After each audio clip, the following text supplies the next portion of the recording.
Yeah, but the resumption of footy is the dominant story, certainly in Melbourne and nationally at the moment. And it's an unknown when we'll come back, but there are a lot of permeations. We've talked about it repeatedly here on Footy Classified.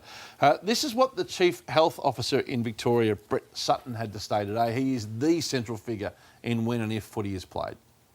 It needs to be a national conversation because it does relate to how teams can move around the country. We don't want a situation where everyone's in quarantine, crossing a state border for 14 days. That AFL can't work in that regard. Now, a lot of people have misunderstood those comments from Brett Sutton. What, in fact, he was saying, Matthew, Kane and Craig, is that we can't have teams going and quarantining for 14 days before one game.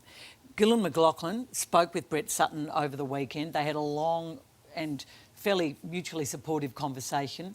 And I think the AFL emerged from those talks fully in the belief that when they need to, they've been told they need to get a plan together, a national plan, and that plan will involve hubs and will involve quarantines, but obviously for longer periods of time.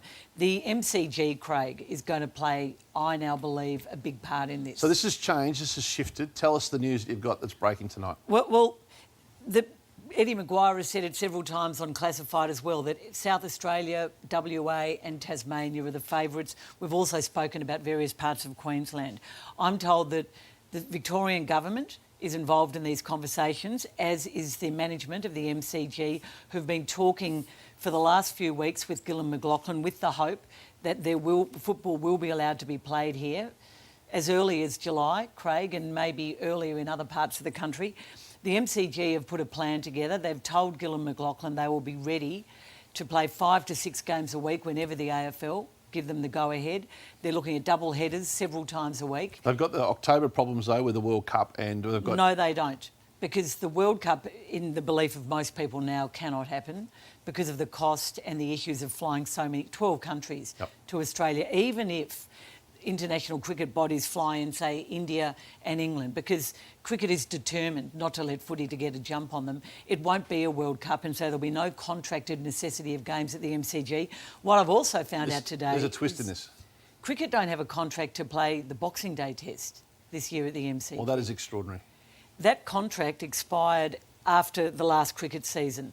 The MCG, I'm told, had been keen to do a longer-term deal. Cricket had been waiting for some government help in the way that the AFL got government help with their MCG deal. That hasn't happened. Clearly won't happen now with the way the money is.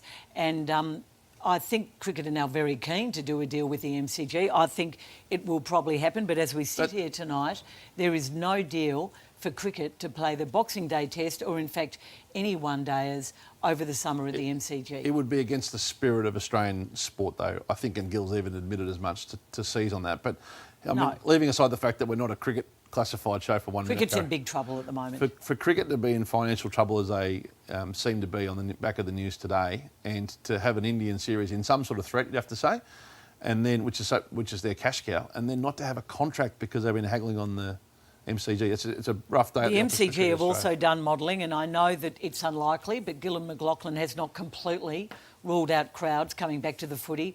They're doing modelling as to whether you can get 20 to 30,000 people into a grand final, and they are still very, very keen to be hosting the grand final.